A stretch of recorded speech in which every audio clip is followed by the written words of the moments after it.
Hi, I'm Mark Polk, co-owner of RV Education 101. I met Steve Shelburne when we went to Cleveland, Tennessee to film a couple of RV product videos. Steve owns Shelburne RVs, an on-site and mobile RV repair service and RV storage facility.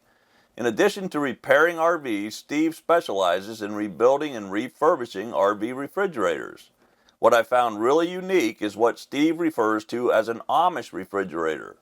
They can convert any 6 to 12 cubic foot RV refrigerator into an all-gas refrigerator that doesn't require any 12 volt or 120 volt electricity to operate. Here's Steve to explain how it's done. Hi, I'm Steve Shelburne with Shelburne RV. I'm the owner. We specialize in RV ammonia refrigerators. We've been doing this business for now 12 years, specializing in rebuilding and refurbishing ammonia refrigerators. So for 12 years, my father, who started the business, was big into Amish-built refrigerators, primarily for people who are doing off-grid, hunting cabins, places where you don't have power, kind of bug-out shelters and places like that. He was always big into selling these. I thought it was a normal thing in life, but come to find out, there's not many people that are doing Amish refrigerators. For us, it's an everyday business.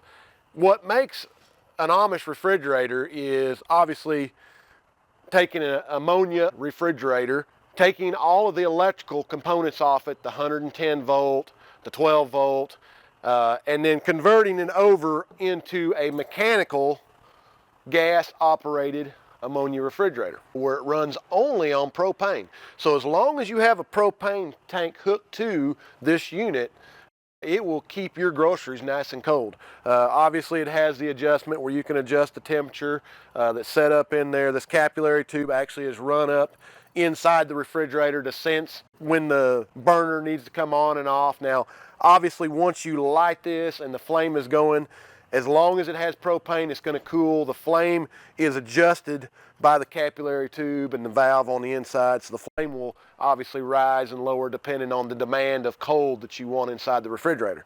But once you light it and it runs, it will keep your groceries nice and cold until you run out of propane. So that's kind of the uniqueness about it, is you can, anywhere you've got natural gas or propane, you've got cold groceries. So if you have any more questions or concerns or inquiries, you can visit me at shelburnrv.com or 423-479-3627. And thanks again for checking us out.